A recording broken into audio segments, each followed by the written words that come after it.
And we have Can we get more of that? I'm sorry?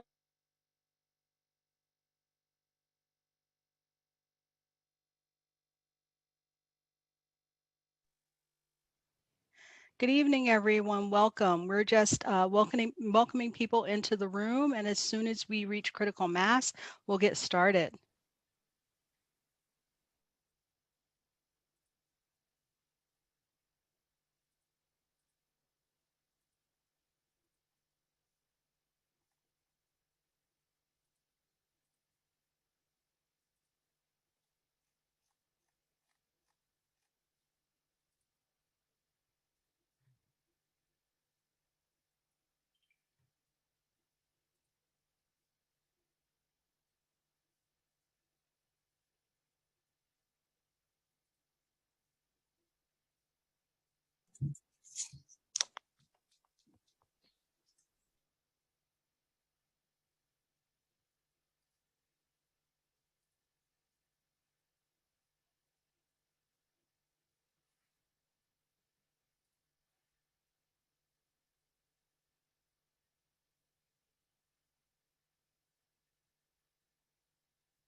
No.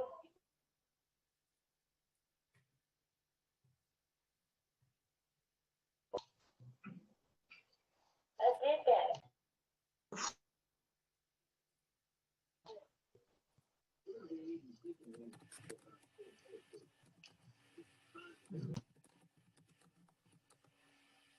Hey, everybody.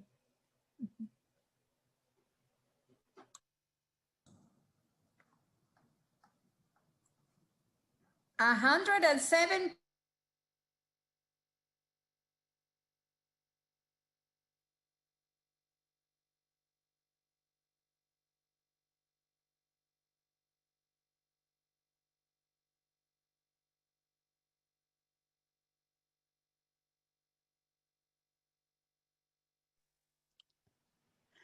Good evening, everyone. I'm Sharice Kearns, and I'm co-chair of the NAACP Arlington Branch Education Committee.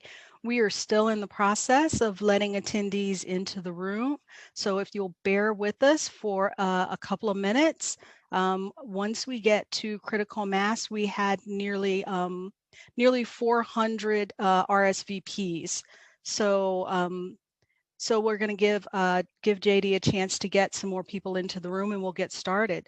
Welcome, and thanks for coming out tonight.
Good evening, everyone. Again, my name is Sharice Kearns, and I am co-chair of the NAACP Education Committee. Thank you so much for coming out and joining us tonight. This is our first event of its kind. We hope it's not the last. We are particularly honored to be holding this on the on International Women's Day. So that's another great honor for us. So what we're doing here tonight is we are doing a screening of the documentary PUSHOUT, the Criminalization of Black Girls in Schools. The documentary, of course, is based on the book by Monique Morris. And the way this is going to run tonight is once we get everyone in the room, we are going to have a screening of the documentary. And then we have a wonderful moderator, Ms. Avril Somerville, who's going to guide us through some discussion about this very important topic. So, we're really excited to have you here, and we'll get started in a few minutes. Let's see.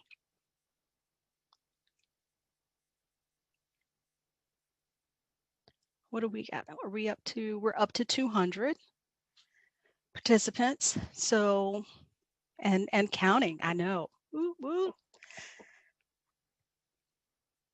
So when Simone and I, my co-chair Simone Walker, who's also in the room, when Leah Matterall proposed this to us, it's something that we always wanted to do as part of the Ed Committee, but we didn't anticipate such a wonderful response. So we're just very pleased. And I really want to thank Leah Matterall and Laurel Langhorn, who were instrumental in getting this up off of the ground and getting it set up. Leah has done an incredible amount of technical work, and Laurel did some great outreach work and some planning. So we are just, grateful to them for all of their effort, because without them, we wouldn't be here tonight. So I just wanted to give them my deepest thanks and appreciation for that. And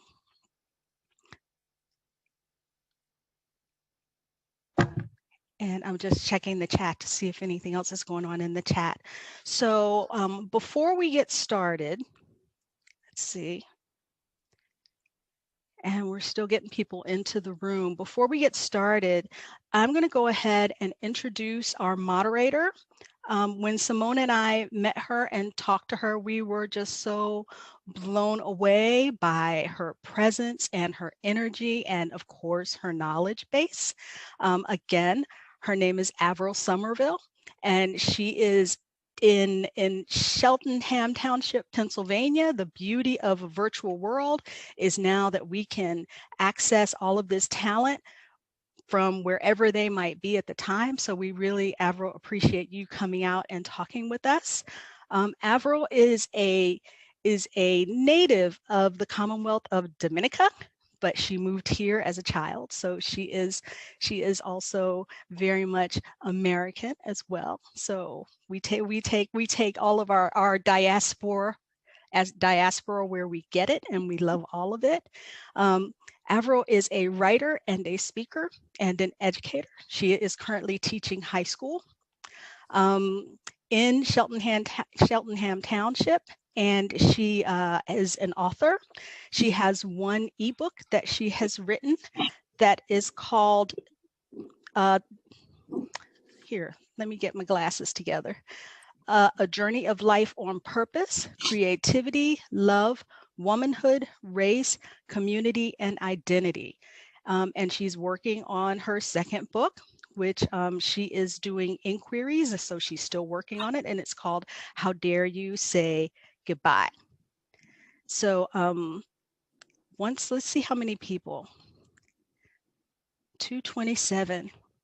So what we're going to do is I want to give you a little bit of housekeeping. We think that the video is going to run better if you turn off your video in Zoom and watch the we have a DVD. So you'll watch the video, but you'll turn your video off, and what that does is conserves bandwidth, so that the video will be able to run in Zoom.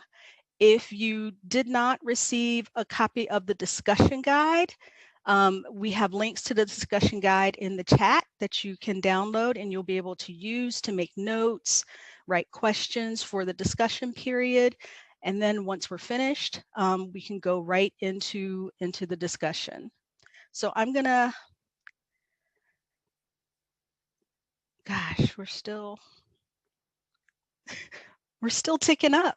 So let's give it a couple more minutes, and because I want to get as many people in before we start the video as possible. So if you guys will bear with me for a little bit.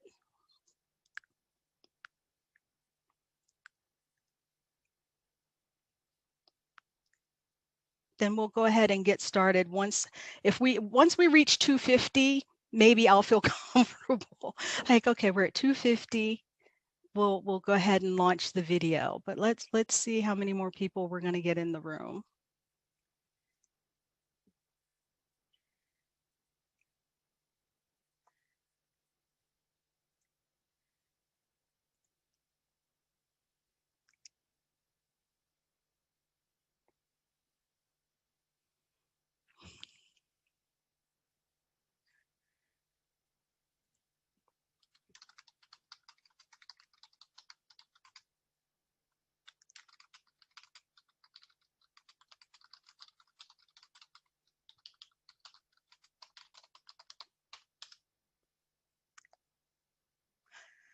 Wow.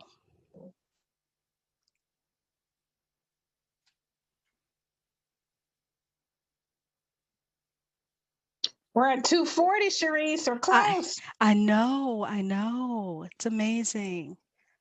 I mean, and I know that this is a topic that is near and dear to my heart. And it's just so wonderful to know that there is a collective out there who is just as interested in the welfare of Black girls and young Black women as I am. So I'm really hoping that this is going to be the beginning of not just dialogues, but action. Because, and while we're waiting, I'll go ahead and tell you guys, as I was preparing for this and thinking about this, I went back and I looked at some of the data here in Arlington County. And we had a meeting back in the fall with some people from the court system. And what we found out was that for detention admissions in Arlington, we had 8 Black girls who were admitted to detention, 2 Latinas and 2 white girls. So the disparities are stark here, as you can see. Even though we're not talking about great numbers, we still are talking about this disparity that exists in how young Black girls and women are treated in terms of criminal justice and interaction with criminal justice. When I went to look back at suspension data to see how that worked out,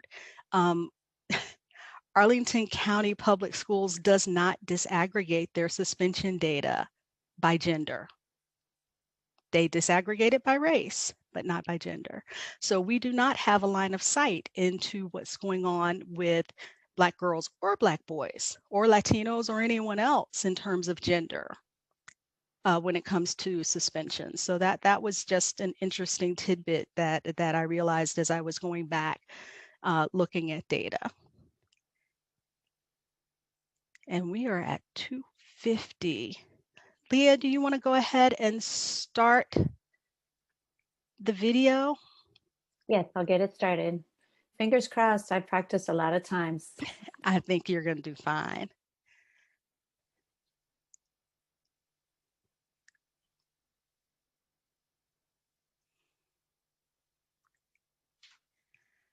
And I'm going to mute my video as well. And my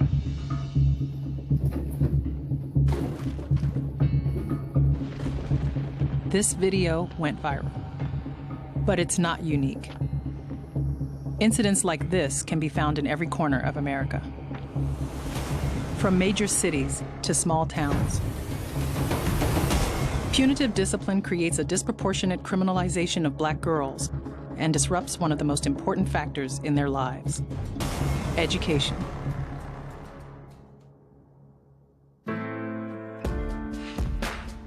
Dear Black girl, I want you to know that you are sacred and loved.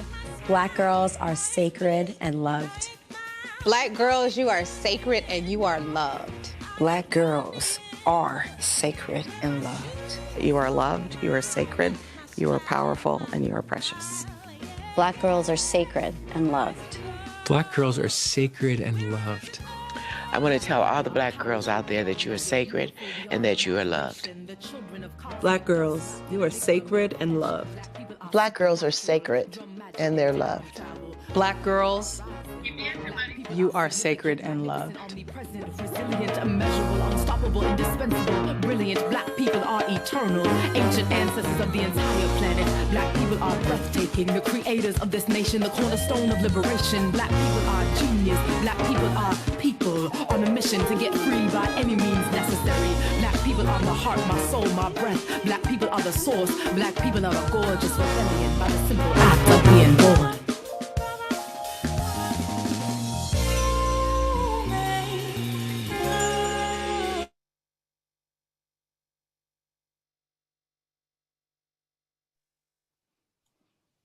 Hello, everybody. I am not going to take any time. I'm going to pass this over to Avril. There's so much packed in that film. It was my first time seeing it, and I am just full up. I'm full up. So I'm going to turn it over. Good evening, everyone. Good evening. Thank you so much for coming and watching the film, and I'm looking forward to this conversation with you. Just a couple of notes. Some of you may have missed the introduction, but I just want to assure you that I'm invested in this conversation. I am the mother of 3 children. I am the mother of 2 daughters. We are Black. I was born in the Caribbean in Dominica, but I am American by, naturalization. I came to this country when I was about 10 years old. Familiar with some of the traumas of having to carve my own unique space in a place that may or may not have, retrofitted me into it. So, I'm very much familiar, as many of you, I assume, are familiar with the need to belong, the need to feel like you belong, the need to be seen, and to be integrated into a community that loves and accepts you. So I want to share that with you. I'm also an educator. I teach high school. I teach 11th grade. I've also taught first graders in the formal life. I'm very much an active community member in the Cheltenham community. I see some familiar faces. I am, again, I'm very invested in this conversation, and I want to assure you that I'm coming from a space of community and love and a need to have this restoration in our community, in our broader community. One of the things I wanted to note was, I did see this film once before. I started watching it on my own, and then I had my 12-year-old daughter join me, and she had a very visceral response to the film. Shared some things with me that I did not know about beforehand. So I want to assure you, for those of you who may watch it with younger children, that the film gives them this feeling of space. It gives them this permission, if you will, for them to open up and share some more. So we need more artwork. We need more social justice work that allows the conversations, right? That permits our girls to open up, right? So as an educator, I see it from a myriad of perspectives. As a parent, as an educator, as a community member, I think our role is huge with regards to this conversation. But one of the things that I've noticed since the pandemic is that the pandemic has sat us down, if you will, has sat us down and illuminated a lot of necessary shifts that just must take place, right? So with the pandemic, we We see a lot of the spotlight on racial inequities. We see a lot of the spotlight on health disparities. We see a lot of the spotlight on different outcomes among students, some students who have access to the internet, some who do not, some students who have parental supports, some students who do not because the parents have to leave. So we're getting to kind of sit with a lot of this for a little longer, right? We can't turn a blind eye. We can't just turn away. And this particular film highlighted a lot of these shifts, right? So you heard stories from the girls themselves, that whole first person narrative. You heard from Emma, you heard from Samaya, you heard from Ariana, you heard from Terriana and Kiara, all of whom I fell in love with the first time I saw the film. I was like, oh, I love it, you know, and I was crying the first time. This time I was kind of processing it as another viewer, right? And some of the shifts they talked about were from wants to move away from one surveillance to acceptance, moving away from being punitive to more accountability, moving away from adultifying our girls to more one of, you know, openness and embracing of this girlhood and this childhood and this coming of age. And then moving from this, they didn't say the word indifference, but I recognize it as a teacher. You know, this is indifference, not my problem. I get to go home. I don't have to deal with this. It's not my family. It's somebody else's kids. We need to move away from that space to a more empathetic lens. And then the last one that I heard was moving away from a deficit lens to a lens of capability. So viewing our girls from a place of potential and a place of capability versus viewing them as limited, right? So I want to ask, what are some other shifts you think need to take place? Are there some other shifts you heard that I maybe did not underscore? You know, if you can share that out with the group, that'd be wonderful. Some of the other shifts that we probably need to have happen in order for us to move the conversation forward and affect the change that we need.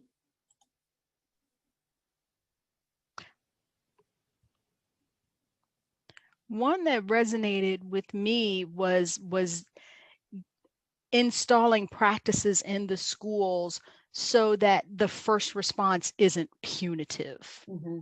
And we don't have restorative practices here in Arlington yet. We're just starting to kind of implement, we're just starting to begin to think about implementing that into the school. So I think that's one thing that was really important to me. And the other thing was like compassion.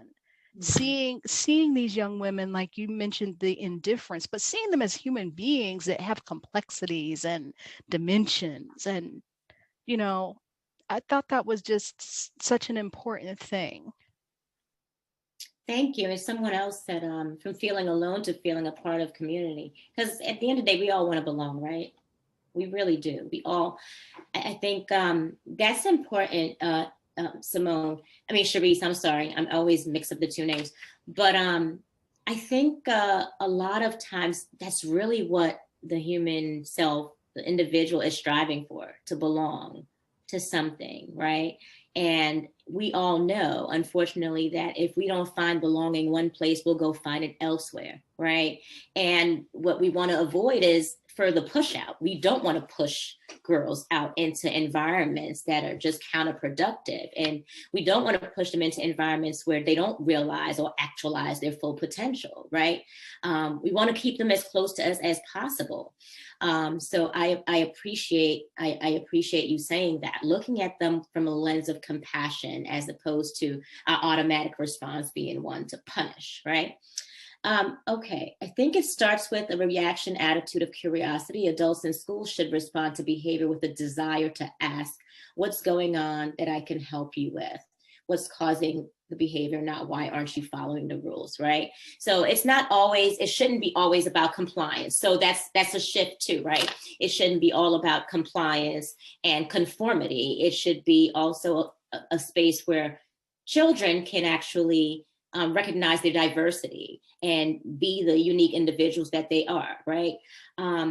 Something else that I see a lot of comments coming in, but something else that I noticed too is it was Miss Jamison, Judge Jamison, when she said, well, you know, sometimes like the way we present ourselves, you know, and someone else said this too, I think it was Monique Moore, like every expression I have is not one of anger. You know, I might be like, you know, like somebody else who knows me can tell, like, I'm just tired. I'm not tuning you out, but I'm just like, you know, I might be doing something else. But someone who has established a relationship with me understands these cues, right, for what they actually mean and not as indicators of insubordination, right? I always think of, are we so insecure that everyone needs to conform to what it is we think, right? Are we so insecure that authority as adults feels threatened every time a child does something that we don't understand? Seeking to understand rather than assuming, that's a good shift. Nice. Every expression I have is not one of anger. Yes.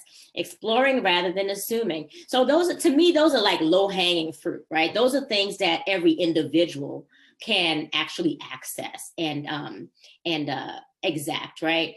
But we know that the girls are saying, this looks like love and support. That's what we really want. You know, we want to feel okay. We want to feel seen, what have you. We want to feel supported. We want to feel safe. Those are like basic up the Maslow's hierarchy. Everybody wants that. But behind all of that, what are some things that need to happen? For those of you who might be educators or just parents, like for another parent's lens, what do you think else needs to happen apart from those warm and fuzzy, low-hanging fruit things that we just talked about? Lack of hope. Hi, this is Ashanti from GW. Is there a way to, you know, just look at the teacher curriculum and how we're training our professionals to interact with all children? As I stated in the chat, there are some teachers who come in with, you know, with their own implicit bias. So they look at those tropes and they believe it. The angry Black woman, oh, she has an attitude. Oh, it's this or that. Instead of telling the teachers while they're in school getting an education, like, hey, these are your students. You cannot treat these children like that. Yes, yes. I like that. So embedding some of that instruction and training into teacher training, because I know there's some other teachers on here, but I can think of a much better use of our professional development days. This is a much better use of the professional development time, I think. And I think sometimes too, like during this pandemic, we might think that this is not as immediate because all of us are not back in the buildings, but I think it's urgent. I think we're going to be dealing with even more trauma going back into the school buildings, right? And one of the things that I heard was, traumas don't always have to be like super tragic, but almost all trauma is steeped in loss of some kind. And one of the things that I'm hearing is right now, the trauma that's not really being spoken is the loss of our girlhood and our childhood and the right to grow the way our bodies are growing, right? That is not something that we are responsible for. We're not responsible for the way our bodies might develop. Girls do not want to be adultified or sexualized, right? So that is a trauma. That it would be traumatic. It would be tragic if we allow more Black girls and girls of color to lose their innocence, their childhood, their right to be whoever they are as children. All the more reason, Michael says to preach, all the more reason we need to not only push the conversation forward, but hold those policymakers and educators and administrators accountable for doing something with regards to this conversation. Like it should not end here. Okay, don't think many men understood. Hold on one second. Anika, Quinana, did you have something that you wanted to add? Hi, Sharice. Thank you. I wrote in the chat, and I appreciate Stephanie also lifting up Dr. Bettina Love. Yes. Also mentioned in the film, and I can't find what I wrote, but basically, you know, you need to approach our girls with love. Yes. And if you don't come from a place of love, then you really need to evaluate that. And so that really, really struck me. Dr. Bettina Love speaks about that as well. Mm-hmm. I find myself as a mother of two Black girls. I'm always like feeling like there's something missing with this teacher. The love, you know what I'm saying? So that really resonated with me. I don't know how you teach that, but what I appreciated in the film was those Black women, those elders who were there working, I have to say, working with those white women teachers and holding them accountable. And so I loved seeing that. I love seeing that there were women who were willing to do that work. I'm sure that's very, very difficult work. And I so wish that we would have something like this in APS. Yeah, agree. And I'm in Pennsylvania, Anika, and I so wish we had more of that in the school. So that leads me to another question, what I'm hearing, because I'm hearing that you do appreciate that kind of not just cultural education, but the whole emphasis on love. And some of the work that the Soul Collective and the Emerge Academy is doing is outside of the school, right? So that makes me wonder, it makes me very curious as to whether or not public education can ever fulfill, that doesn't mean we let them off the hook, or can schools give us enough of an improvement in this regard for us to, like, I don't know if, I honestly do not know how equipped schools are to handle this, but they need to be accountable and handle it. I'm saying, I wonder if another component is that cultural education that I really appreciated in the film, where Tanisha, I think she's from the Soul Collective, right? Where she's teaching about the ancestral connections, where the other woman was talking about the poem by Paul Robeson and Why the Caged Bird Sings, and those connections, those literary connections that are historical and cultural to us, right? So where do you think that responsibility lies? Do you feel it's school plus something outside of school, of course, beyond the home, or primarily the school should be doing that work?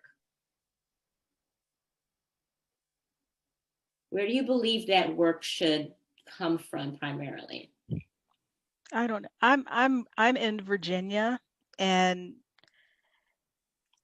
we have people who are working really hard to try to get us to the point where we're ready to think about things like that. But it's going to have to be school plus for us right now, because we are so far away from even being able to wrap our minds around a history curriculum that includes Black people legitimately.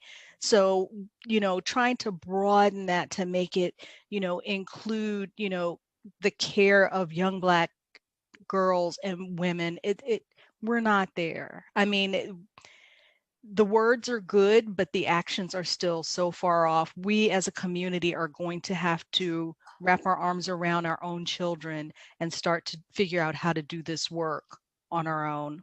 We can't wait for the school boards, for the school systems to do it for us.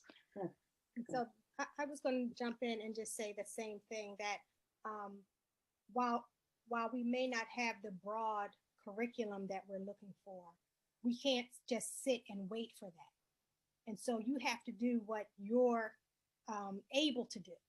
I work in the same school district as Avril does. And, I've been administrator now for only 5 years, but I was a teacher for many years before that. And when I saw a need, I met the need. So that meant for me as an administrator, I'm going to run a Black girls lunch group that meets twice a week with me. And I'm going to buy them lunch, and we're going to sit and we're going to talk about these issues. It meant for me as an administrator, I'm going to run an after school program called Hip Hop Club, which is really a social justice club, which is really learning about our history. And I will do that. So I can't just sit around and wait for the school board to approve a course. I can't sit around and wait for teachers to decide when they're going to feel comfortable doing something. I will do that. And when I do it, what I end up doing is bringing people along with me. So now it's not just me. Now I have a team of 3. It's 4 of us now. And then each year that will grow. So, we can't just sit around and just wait for someone else. You have to do what you can within your circle of influence. Yes. And I appreciate that. And I was hoping to hear something along those lines. So I really do appreciate that. Like you said, we can't wait. And I really believe that, again, this pandemic has sat us down, and I hope it's a period of time where we assess what gifts do we have to bring? You know, what is our purpose here? You know, what is our strong suit? Where can we lend our gifts, right? Beyond philanthropy alone, right? Where do we show up? How do we use our experiences or our own traumas, right, to inform what we do next? Like for me, like I said, I understand the feelings of isolation. I understand being singled out. So when I look at my students, I don't just look at them as if they're going through that, but I understand that, right? I can be very transparent. That is one of the qualities I believe that a lot of these organizations like the Emerge Academy and Soul Collective did with the students. They were very transparent about their own ACE scores. They were very transparent about the fact that they've gone through some things, right? So there was that relationship that they were building, and they had that cultural sensitivity. So during this time, during this season, right, where all of us have been given some kind of grace, I hope that we start to take inventory of what our gifts are and what we can do to not just move the conversation forward, but to really practice what we believe we say we can recognize as urgent and as a crisis. This is what this film does. It centers this conversation. It articulates it as the crisis that it is. So you've been given like so much information, and someone said in the chat that you're not alone. There are many links that PUSHOUT has, generously shared with the public. So they've taken away all the excuses that we've ever had, right? So take the conversation beyond these boxes. Move them forward, hold your administrators accountable, find out what work is being done, partner with other people to make a bigger impact. And so we can save our girls, so we can save our communities, right? That's my 2 cents with regards to that. So I'm so pleased, Adicia, that you shared your personal story of how you moved, shifted from spaces to spaces and to create more space for more girls. Examine your resources. Yes, Suzanne Lewis. Yep. And one of the other things is look at your data. Like I said in the very beginning, here in Arlington, we have suspension data that is disaggregated by race, but not by gender. So we don't have a way of even seeing the disproportionality as it pertains to our girls. We have court data, but we don't have suspension data. So so I've already spoken to someone and asked for that to be disaggregated. So I did that once I looked at it and I was like, wait a minute, I've been playing with this data for years. How come I didn't notice that? So hopefully, we're gonna be getting that data disaggregated so that we can see like what's happening with our minority girls, and push back against the school systems, because sometimes they don't want to listen. They don't want to talk about Black girls. They don't want to talk about discipline. Push. Just don't give up. Just push. Right. And be visible and vocal, on behalf of our girls. Like students love to hear that people are advocating for them outside of the classroom. Really. I mean, they really love to hear that. They like to know that when they see you places, when they hear you, when you are authentic, the same way I deal with my students in the classroom is the same way I deal with them in the supermarket. What you see is what you get. They know I'm a mom first. They know family matters over everything. And so I'm going to treat them with the same type of, respect. Don't work in silos. Susan Lewis had a question. Just a comment, but go ahead. I don't want to interrupt you. No, go ahead, please. I found the video so powerful. I wish it could be shown to teachers everywhere. And it does make clear that, we do need teachers. We need more teachers in Arlington, teachers of color. I think I would find it heartbreaking that so many of our Black girls have to go through so many years before they find their voices. And as a teacher, you know, I feel very responsible for that. And I think one thing as a white teacher we can do is talk to the parents of our Black girls and be open, be vulnerable, say, how can I help your daughter more? What else can I do? And listen to them, listen to their stories. We are all our stories, and our kids have stories. Their parents have stories, and we need to listen to them. And I think that connection is often missing in our schools. When we do talk to parents, it's very rushed conferences. It tends to be too much about data and not about the child and the family. Thank you for that. Thank you for that. I appreciate it. Yes, because we all have a role to play. You know, I had to examine my own self when I watched the film the first time. I had to ask myself, am I perpetuating this narrative? Or, you know, is there a time when I have done such, you know, reacted to overtly? You know, I had to examine myself. And, you know, I have, like I said, when I watched it with my 12-year-old daughter, only half of it. And that was quite a wake-up call for me. But I do want to echo what Cherise said earlier about having not just your daughters watch it with you, but it being intergenerational. The reason we had a conversation offline about this, and the necessity for the intergenerational connection, it was steeped in observation, something that I learned. After I had that conversation with my 12-year-old daughter, I then had a separate conversation with my husband's aunt. She's about 76 years old.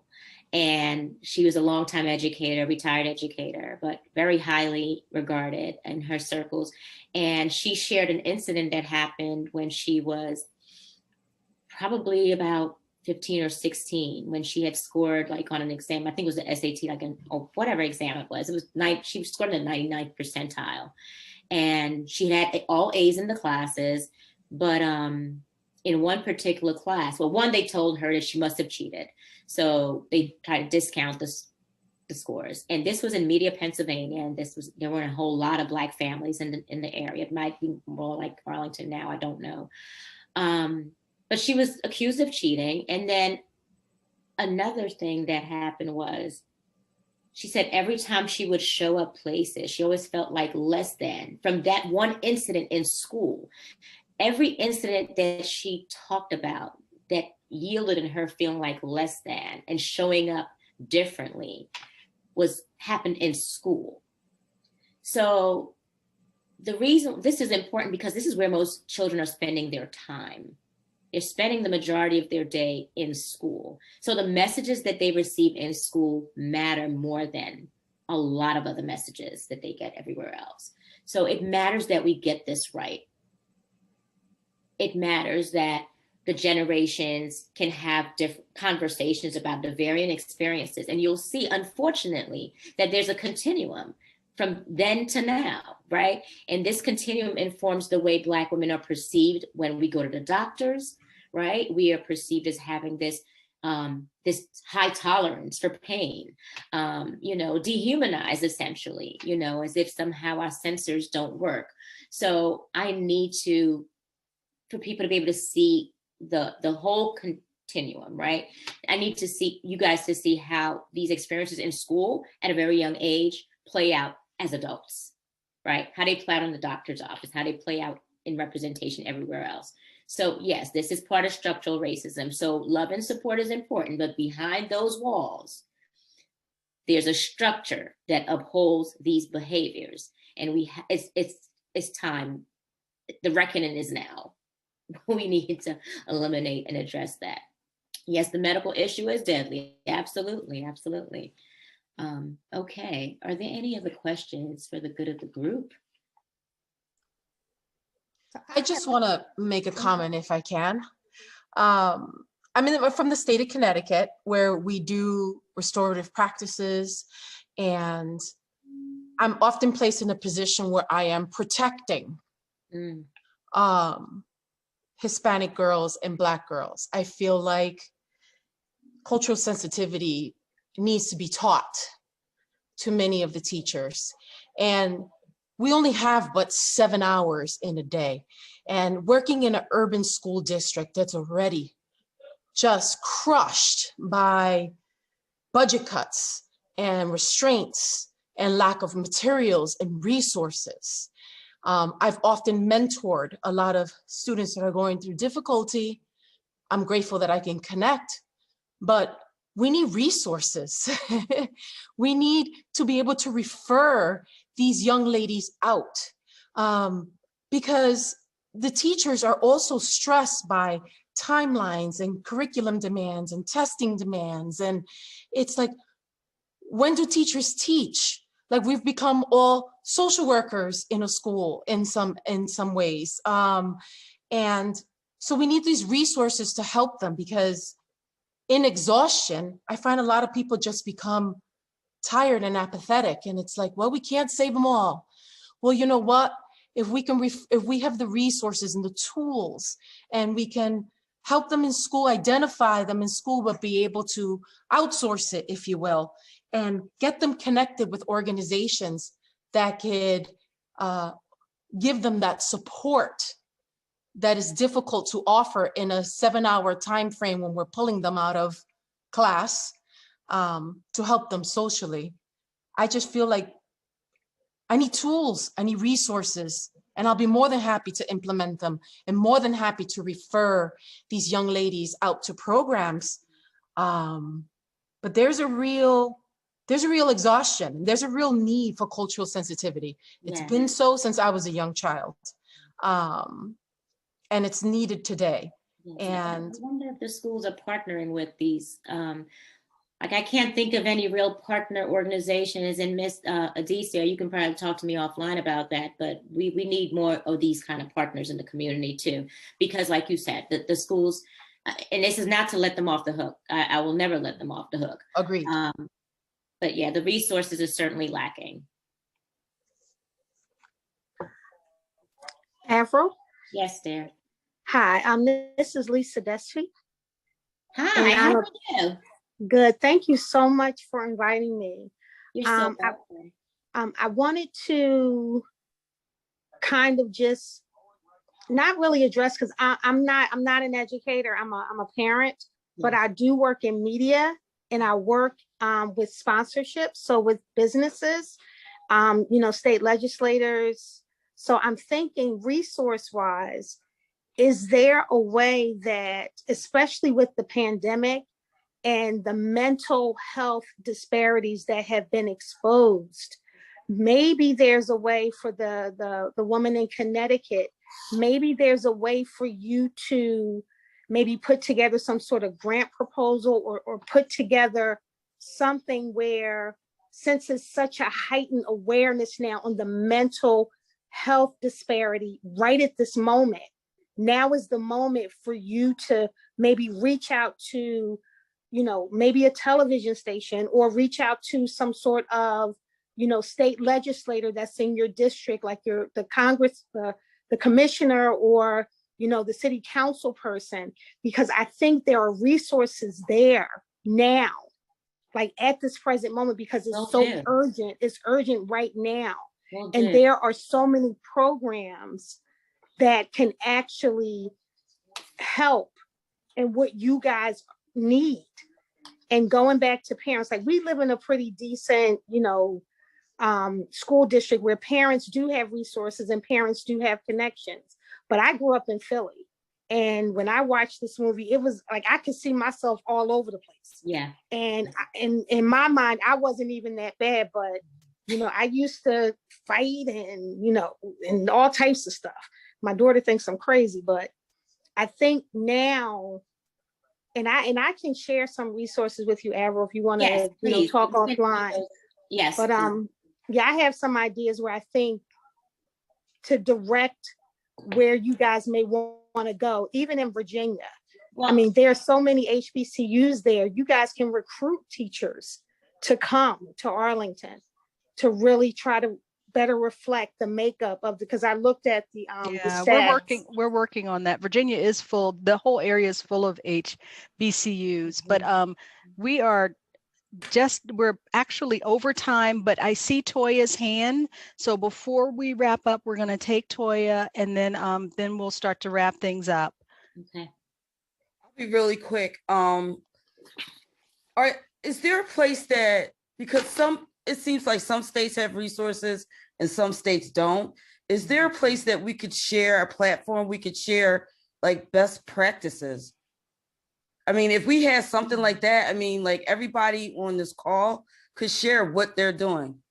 For instance, I crochet in a school after school, and I teach the girls how to crochet. At the same time, what we do is we build other skills and other things for the child, you know, for the girls and the boys who may want to attend.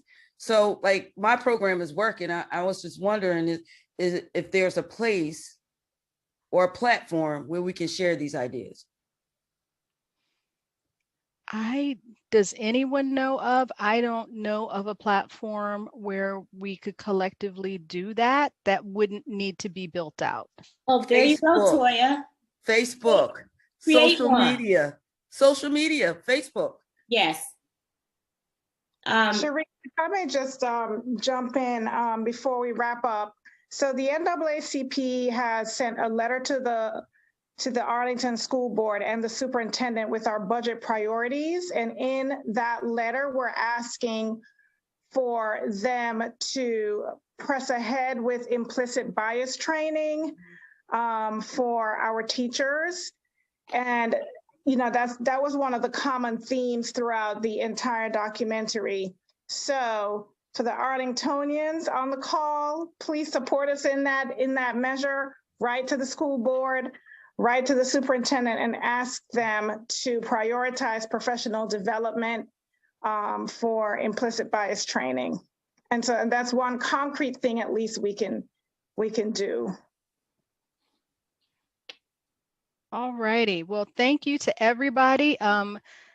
This has been an amazing, amazing evening. Thank you all for being here. And I think Avril has one more thing for us before that she's going to send us home with. Back to you, Avril. Okay, and this is not even part of my work. This is the work of Margaret Burroughs, who passed in 2010. And she was a longtime educator. Her and her husband were the founders of the DuSable Museum in Chicago. And I'm very inspired by her. And I wanted to share this poem with you in the same vein that the PUSHOUT film shared some information with you about Paul Robeson and Maya Angelou's I Know Why the Caged Birds Sing. This poem is called What Shall I Tell My Children Who Are Black? Reflections of an African-American Mother. So I'm going to read it for you. Hopefully it leaves an impression on you and calls you to do what it is you are supposed to do with regards to this conversation. What shall I tell my children who are Black of what it means to be a captive in this dark skin? What shall I tell my dear one, fruit of my womb, of how beautiful they are when everywhere they turn, they are faced with abhorrence of everything that is Black. Villains are Black with black hearts. A black cow gives no milk. A black hen lays no eggs. Bad news comes bordered in black. Black is evil, and evil is Black, and devil's food is Black. What shall I tell my dear ones raised in a white world, a place where white has been made to represent all that is good and pure and fine and decent, where clouds are white and dolls and heaven, it surely is a white, white place with angels robed in white and cotton candy and ice cream and milk and ruffled Sunday dresses and dream houses and long sleek Cadillacs, and angel food is white, all white. What can I say, therefore, when my child comes home in tears because a playmate has called him Black, big lip, flat nose, and nappy-headed? What will he think when I dry his tears and whisper, yes, that's true, but no less beautiful and dear? How shall I lift up his head, get him to square his shoulders and look his adversaries in the eye, confident of the knowledge of his worth? serene under his sable skin and proud of his own beauty? What can I do to give him strength that he may come through life's adversities as a whole human being, unwarped and human in a world of biased laws and inhuman practices, that he might survive? And survive he must, for who knows? Perhaps this Black child here bears the genius. Perhaps this Black girl here bears the genius to discover the cure for cancer, or to chart the course for exploration of the universe. So she must survive for the good of all humanity. She must and will survive. I have drunk deeply of late from the foundation of my Black culture, sat at the knee and learned from Mother Africa, discovered the truth of my heritage, the truth so often obscured and omitted, and I find I have much to say to my Black children, my Black girls. I will lift up their heads in proud Blackness, with the story of their fathers and their fathers' fathers. And I shall take them into way back time of kings and queens who ruled the Nile and measured the stars and discovered the laws of mathematics, upon whose backs have been built with the wealth of continents. I will tell them this and more. And her heritage shall be her weapon, and her armor will make her strong enough to win any battle she may face. And since this story is often obscured, I must sacrifice to find it for my children, even as I sacrifice to feed, clothe, and shelter them. So this I will do for them if I love them. None will do it for me. I must find the truth of heritage for myself and pass it on to them. In years to come, I believe, because I have armed them with the truth, my children and my children's children will venerate me, for it is the truth that will make us free. That was the late Margaret Burroughs. I'm going to just put that in the chat in case anybody, oh, you found it, wonderful. Thank you. What shall I tell my children who are Black? Okay, we will love and support them, and we will continue to do this work. Thank you all. Hello, Zakia. Hello, beautiful. I see so many familiar faces and so many are hiding. Thank you. And thank you so much, Avril. And thanks to everybody for coming. JD, do you want to say a word? The president of our branch is here. Unmute. Where is JD? You did such an amazing job. Great. Thank you. Isn't it amazing? Thanks, everybody. For everyone that's on here, let's give the Education Committee a round of applause, or one of those Zoom claps. And to Avril and Leah, thank you so much. Yep, and Laurel, I don't know if Laurel is here, but thanks to Laurel as well. Yeah, Laurel. Ms. Somerville, Leah, Cherie, Simone, can you stick around for a few minutes? Yes. Sure. Thank you, everybody. I love you. Everyone. I love you, night, honey. Everybody. You were phenomenal. Thank I'm so you, proud darling. of you. Jean Miller, thank you, sweetheart. Oh. I love you, Avril. Hi, Michelle. Thank you. Good night, folks. Good night. Good presentation. Good night. This was wonderful.